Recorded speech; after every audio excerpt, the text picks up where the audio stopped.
Hello, everyone. My name is Jennifer Blatherwick, and I'm the Parliamentary Secretary for Gender Equity. I'm honored to join you from the territory of the Lekwungen peoples and the Songhees and Esquimalt nations. I would also like to acknowledge all of you that have joined today. I would also like to extend a very special and heartfelt welcome to Elder Marianne Thomas from the Esquimalt Nation, who will be offering a welcome to us. I'm short. It's okay. Hi, Squachel. Nesne is Salik from Skometl. My name is Marianne Thomas from Esquimalt Nation. I welcome each and every one of you to Songhees and Esquimalt territory. Because every time when I go somewhere, I always ask permission to walk on people's land. Because, it's just like if I walk into your yard, your field, without asking, you'd be upset. That's how the ancestors are. And today is a very special day for all our sisters that didn't make it back home. Because you know what? We're standing here amongst our sisters that didn't make it home. But they're in great comfort with our elders, because our elders never let anyone be alone. They always took them under their wing and gave them the snow oil, the teaching. Didn't judge, just welcomed them for who they are and where they came from. In life, I'm really grateful for each and every one of you because, we need each other. We need to learn with each other. Because, before I went into this home, I asked the ancestor, can I come in? Because I'm here to offer live words, not empty words, not hateful words, no judgmental words of really alive. Because, I respect each and every one of you that went through whatever you went through in life. For myself, when I went through the residential school, my father Tulkwamkan says, you don't let that be alive. You kill it by forgiving. Forgiving doesn't mean it's okay. You're taking control who you're going to let in your space. So the great teachers of all the ancestors helped me.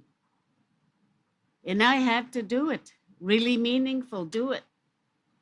Because I hated the white people for all what I've went through in school. Put my head in a toilet bowl, cut my hair really short like a boy. Shame. My father says, don't get mad, your hair can grow. Now you're away from school. He says, you go find a place to sleep and you go pick up that little girl that's stuck in the boarding school. I had to go get myself. It took me a long time to thaw out because when I picked her up from that bed, I shivered for a long time because I left her there for too many years. And I could be proudly thanking my father to teach me not to hate, not to get mad, because when you get mad, we're poisoning our own system.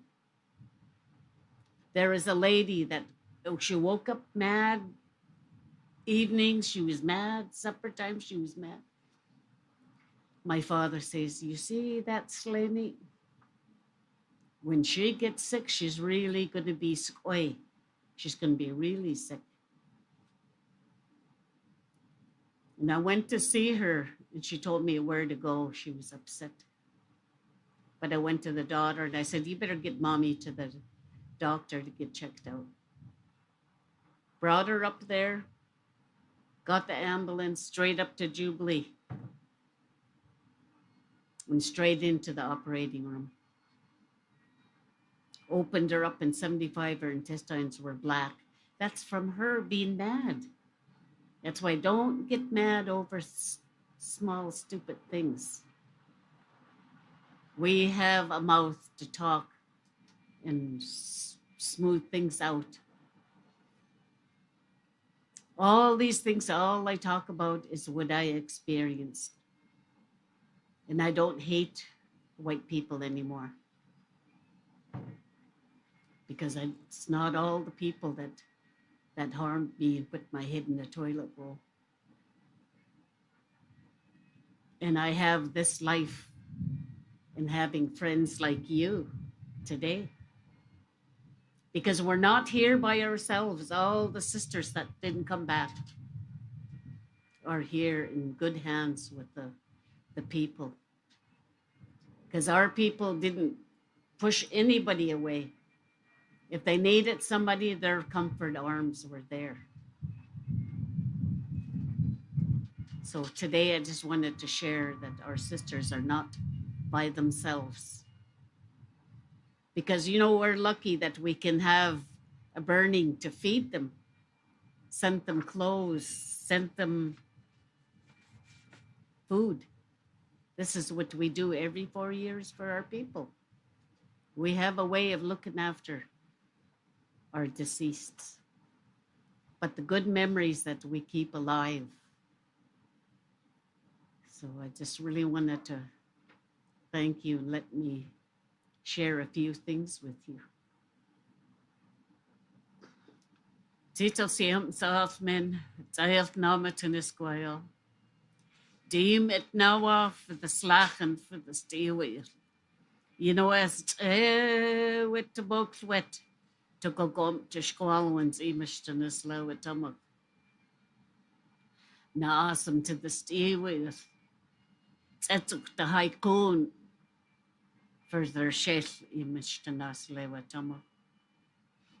I just ask the Creator to bless each and every one of you, to give you the strength that you need to keep on, because we're not people that will fall. We get up and we keep going because we need each other. And I ask the Creator to bless the road that you walk on, clear it out, have that light shining on those roads that you challenge each day. And asking the Salelach, asking the old people, turn your hurt into prayers. Because, no matter where we go, we don't go to church. Our church is everywhere we are, especially we face the day. Pray for the day, pray for tomorrow. When the sunset goes down, we pray for tomorrow. Because our job with our life, we got to be honest, and we have to love one another, help one another, forgive one another. Because the land is so much alive, the trees are alive, the water is so much alive, the breeze. We're lucky with everything that we're surrounded with, but we got to slow down and take a look at the beauty. Haich Kasim.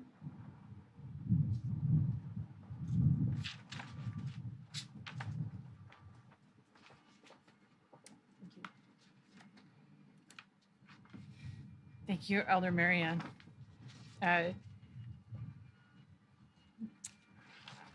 Every time you speak, I feel that I become a little bit more wise and a little bit more compassionate. Today we mark the National Day of Remembrance and Action on Violence Against Women. We honor and remember the 14 women who were murdered at École Polytechnique in Montreal on December 6, 1989. 14 young lives cut short never to grow into their futures and change the world with their talents and ambitions. We grieve with their families, with their friends, and all those who hold this day in their hearts. We are also here to condemn every act of gender-based violence. I'd like to welcome Minister Brenda Bailey to say a few words.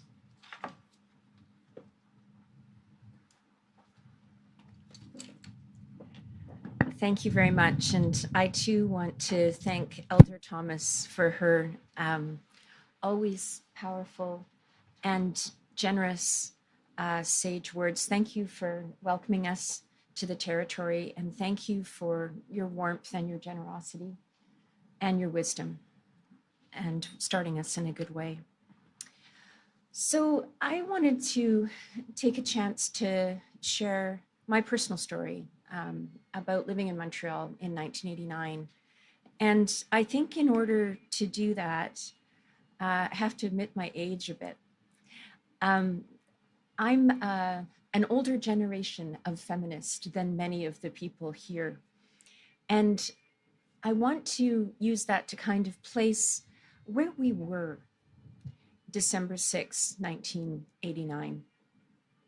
The 60s and 70s had really seen some great advancements for women's rights and many other human rights movement forward. The 80s were a time of change in a different direction. It was about glamour, and it was about money, and it was about preppiness, and many of the rights that had been hard fought for were slipping backwards. We're in a time like that again now. And as a young student from Nanaimo who was studying in Montreal, I was a second-year student.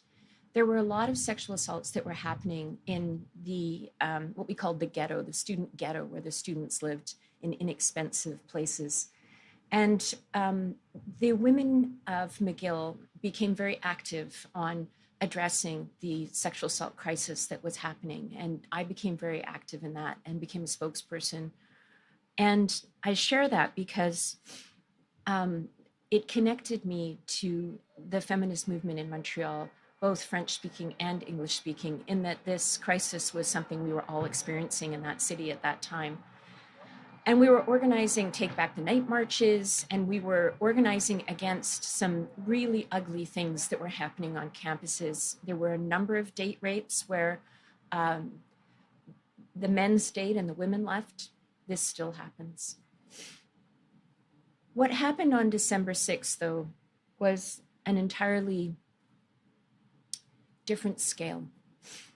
I can share with you that I had come home from a hard day at university, and I lived in the Plateau, which is an area sort of between McGill and École Polytechnique, Université de Montréal. And I heard so many sirens, just so many sirens, and it felt like they were coming from every direction. It felt like the apocalypse. It was just so loud and so intense and went on for so long. And of course, immediately, we didn't have cell phones then, right? This is 89. Wanted to understand what was happening, and so turned on the TV and started to try to take in the unbelievable scale of the attack that was occurring. Now, there was a long period of time, like right now, we all kind of know what happened, but we didn't know for quite a long time in Montreal. We didn't know how many attackers there were. We didn't know how many people were killed. We didn't know who else was going to be killed. And we didn't know that someone had walked into a classroom and asked the men to leave and opened fire on the women.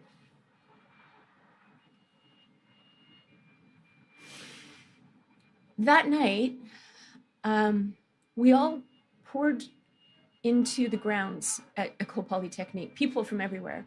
The women's movement in Montreal, so many students from McGill and all the other universities, so many students, of course, from Université de Montréal. It was about minus 35 degrees. It's a bit chilly right now. It's a lot colder there.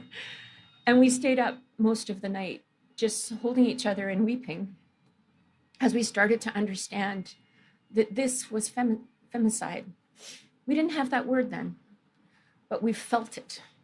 We all knew that just for being women, these women were murdered. And it also landed in a way that was new for us, which was we started to truly understand the connection between all the other violences we had both experienced and had been leading the fight against, that this was all the same thing. And we hadn't ever really said that before. That hadn't really ever been spoken out loudly. A number of things happened after December 6th. There was a very strong effort to brand this the act of a madman. We still see this now when we see situations where women are harmed, where misogyny is at play. We still see it, that there's a desire to not allow the true words the light of day. It's very dangerous. There was also a list, and we didn't know who was on that list. It was kept quiet. And the women's movement in Montreal, we all thought we were on that list. We didn't know who was and who wasn't. We didn't know if there were other attackers. We all were terrified. There was a CBC live broadcast a few days later, maybe a week later, and they invited the leadership of the women's community in Montreal to come and participate. And survivors from École Polytechnique were also there. They wouldn't tell us where the event was being held because of security. It was so unknown whether there would be a gunman there. We didn't know whether this gunman had acted by himself or whether there were other attacks coming. And at that CBC event, the lights went out. And women started to dive under their chairs. The woman next to me had been shot in the leg on December 6th and hid under my legs. It was horrific. But that was the level of fear that stayed in the community for quite some time. And it took a long time to start to dissipate. It's also the level of fear that many women live with every day in their own lives. And we started to understand that connection also. I think it's really important, the fight that we have to continue to talk about this event and understand its place in Canadian history is very key as people push back against this. At the time that this attack occurred, we didn't really have the language to talk about the incel movement. But in that movement, the person who did this attack, whose name I refuse to say, is celebrated as a hero today. The pushback that is happening in the women's movement is very real and very concerning. And it's really important that we continue this work with newfound vigor.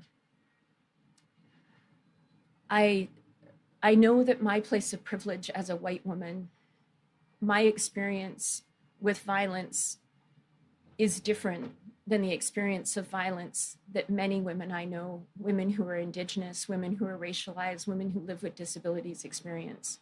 And even in my own life, as a woman of privilege, I have experienced much violence. And I have experienced, as a politician, terrible death threats. These things are all the same thing. This misogyny is all the same misogyny. And we have to talk about that more.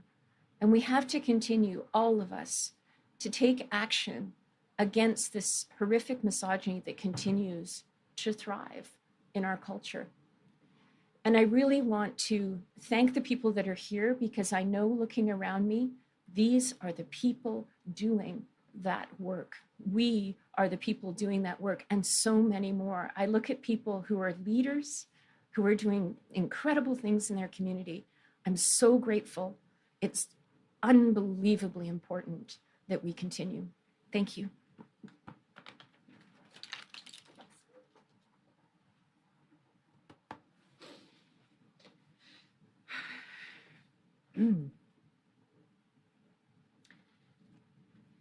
Thank you, Minister Bailey.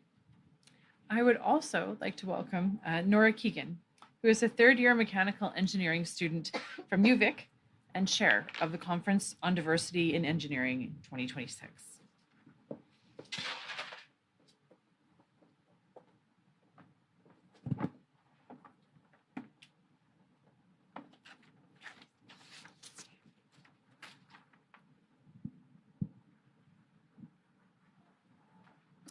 Last year in the fall, I excitedly walked into one of my classes, a computer science class, eager to learn a new programming language and see my friends that I hadn't seen all summer.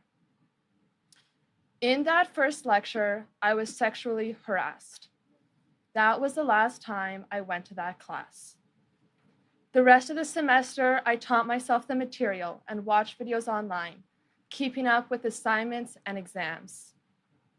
Well, I told myself that I wasn't going to class because I could learn on my own time. The real reason that I didn't want to admit was that I didn't go back to that class because of that incident. Someone in the class sat next to me, and in the middle of the lecture, put his hands in his pants and started touching himself, with his head fully turned, staring at me the entire time. I can still remember the sounds of him groaning and how I felt frozen with fear. In the moment, I remember not wanting to cause a disruption, so I kept my head down, tried to block it out, and kept taking notes. I only thought of it as something odd, and only when I told a friend and she went completely silent, not even an outrage outburst, just complete silence, and she looked at me and very softly said, "Nora, that was sexual harassment," did I start to realize what had happened to me. After I told a few other friends and they had that same reaction, complete silence, shock, and immediate empathy, I realized the severity of the situation. Good afternoon. Thank you for joining us today to reflect on violence against women and honor the lives of the 14 incredible women whose lives were unrightfully stolen from them. While today marks a tragedy, it is also a hopeful day to remind us that we have the power to create a future, a more equitable future, not just for us in engineering, but for women everywhere.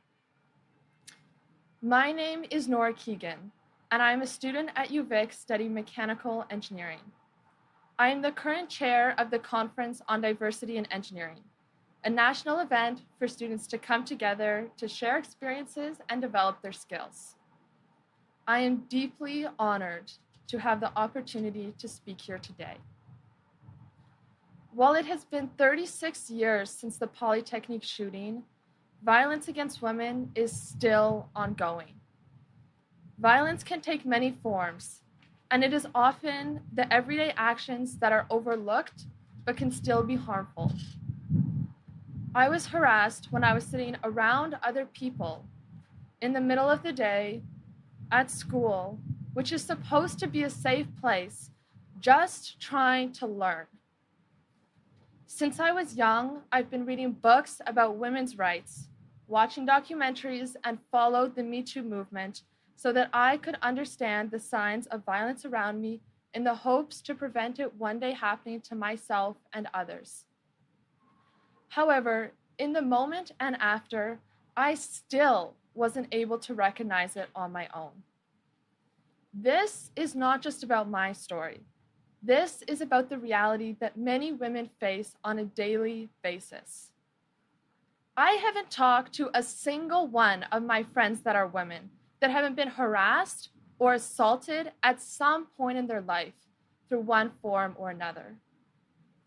If you have never been worried when you had a late lab time about your safety on your commute back at night, never wondered when taking a co-op offer if the work visits will be safe, and never considered missing class simply because you didn't feel safe in lecture, normally I would call you lucky. But why should being safe, a fundamental right, be considered lucky and not just the baseline? Many people often talk about the importance of inspiring young women to enter the engineering profession. But I believe that we cannot consider this problem as solved when we deem that enough women are graduating with their iron rings. Women will not be equal unless there is space for them to exist. Solely encouraging a woman to enter a male-dominated field is not sufficient enough to prevent gender-based violence. We shouldn't just want women entering the field. We want them staying and succeeding. This responsibility does not solely lie on women and gender minorities. While I am here today speaking to you as a woman about the issues that women in engineering face, we cannot fix this alone. Everyone, especially men and those in positions of power, must step forward and take action to ensure that we are actively making our communities a more welcoming and safe space. I call on everyone to work towards a future where gender equity is not only tolerated, but celebrated, and where everyone feels safe to exist. Thank you.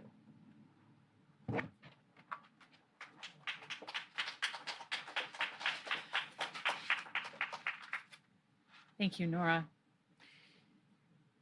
We come together for victims and survivors, and for all those who are working to end violence and support those who have been harmed. And recognize today's generation of students, while never forgetting the 14 women who are no longer here.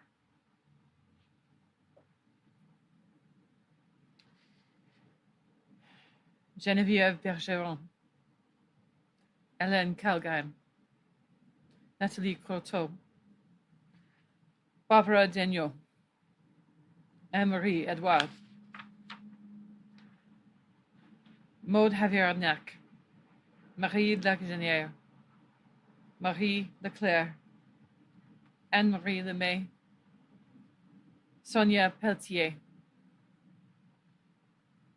Barbara Kluchnik-Vidovejevich, Michel Richard, Hanny Saint-Arnaud, Hanny Turcotte.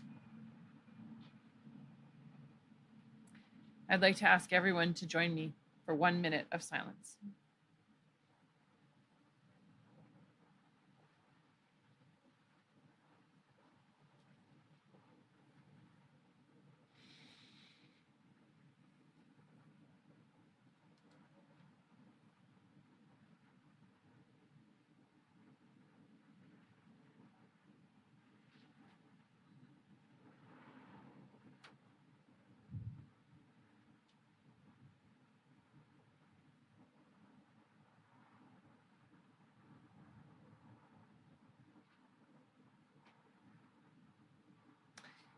Thank you.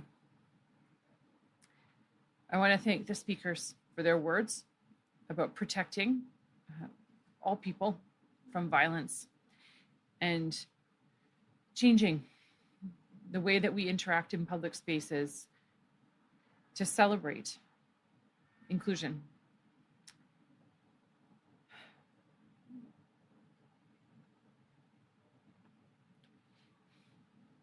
And I want to recognize Minister Bailey's words about the incidents and the transgressions that led up to that final act of violence. Because the tide of rage is not just about physically harming women. It is about killing the things in society that are perceived as feminine: compassion, kindness, thoughtfulness, gentleness, so that crimes like this are normalized and celebrated.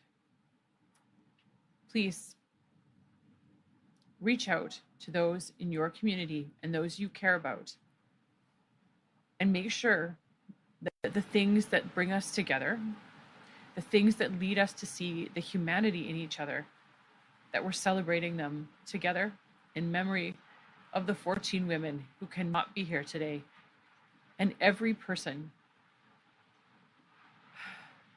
who has experienced these harms. And I want to thank all of you for being here, for your presence, for being together in this space to honor this day and the memory of these women, and all women, girls, and gender diverse people whom we have lost and who have been harmed by violence. Ending gender-based violence everywhere it occurs will take all of us, all the strength, and all the love that we have on our campuses, in our workplaces, in our communities, and within our families. Thank you, everyone, for gathering here today.